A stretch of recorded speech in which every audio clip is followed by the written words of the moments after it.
भारत के सबसे बड़े परमाणु ऊर्जा संयंत्र से जुड़े हजारों दस्तावेज अगर डार्क वेब पर पहुंच जाएं, तो सवाल उठना लाजमी है। क्या यह सिर्फ एक डेटा चोरी का मामला है या फिर देश की सुरक्षा से जुड़ा कोई बड़ा खतरा? दरअसल कुडनकुलम न्यूक्लियर पावर प्लांट से जुड़े करीब 19,000 दस्तावेज लीक होने का दावा किया जा रहा है।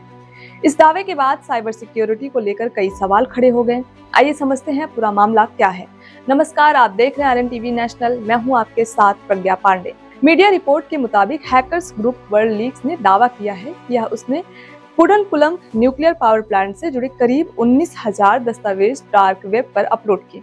हैकर्स के मुताबिक इन फाइलों में प्लांट के कुछ हिस्सों के नक्शे, सप्लायर से जुड़ी जानकारी, मीटिंग रिकॉर्ड, इंस्पेक्शन रिपोर्ट और इक्विपमेंट डॉक्यूमेंट और इंश्योरेंस से जुड़े कागज शामिल हैं।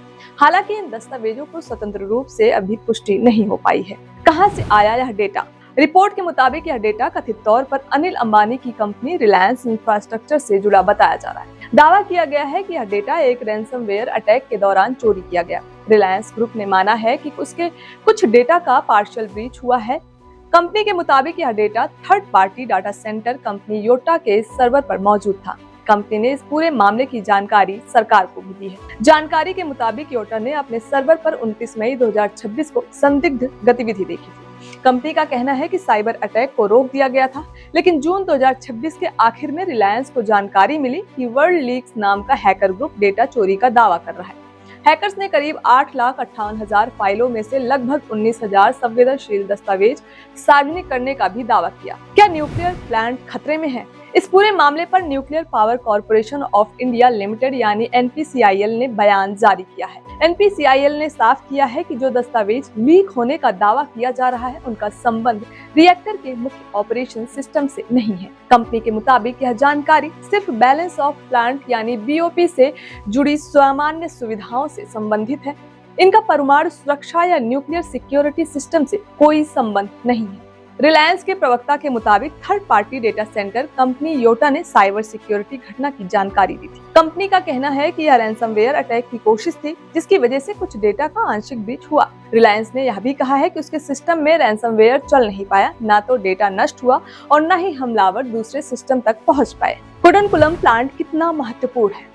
तमिलनाडु में स्थित Kudankulam nuclear power plant Bharat का सबसे बड़ा परमाणु ऊर्जा संयंत्र है। फिलहाल यहाँ 1,000 मेगावाट क्षमता वाले 2 VVER रिएक्टर काम कर रहे हैं, जिनसे करीब 2 गीगावाट तक बिजली पैदा की जा रही है। इन रिएक्टरों को रूस की कंपनी रोसाटॉम की मदद से तैयार किया गया है।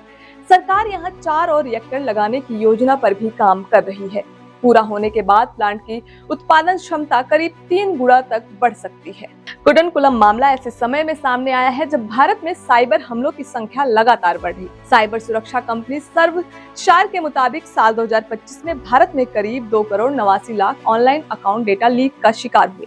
इस मामले में भारत दुनिया में तीसरे स्थान पर रहा। वहीं एक रिपोर्ट के मुताबिक कई संस्थानों को यहाँ तक पता नहीं था कि वे कभी साइबर हमले का शिकार हुए हैं या नहीं। यह पहली बार नहीं है जब कुडनकुलम प्लांट का नाम साइबर घटना से जुड़ा है। साल 2019 में भी इस प्लांट के एडमिनिस्ट्रेटिव नेटवर्क में नॉर्थ कोरिया से जुड़े हैकर ग्रुप का मालवेयर भी पाया गया था। उस वक्त NPCIL ने कहा था कि प्लांट के ऑपरेशन सिस्टम पर इसका कोई असर नहीं पड़ा। कुडनकुलम से जुड़े दस्तावेज लीक होने का दावा निश्चित तौर पर चिंता बढ़ाने वाला है। हालांकि NPCIL ने साफ किया है कि परमाणु रिएक्टर के मुख्य ऑपरेशन सिस्टम और सुरक्षा व्यवस्था पर कोई असर नहीं पड़ा। अब जांच एजेंसियां इस पूरे मामले की पड़ताल कर रही कि आखिर कितना डेटा लीक हुआ और इसके पीछे कौन लोग हैं, क्योंकि आज के डिजिटल दौर में डेटा की सुरक्षा ही देश की सुरक्षा का एक अहम हिस्सा बन चुका है। फिलहाल के लिए इतना ही। खबरों के अपडेट्स के लिए जुड़े रहें RNTV नेशनल के साथ।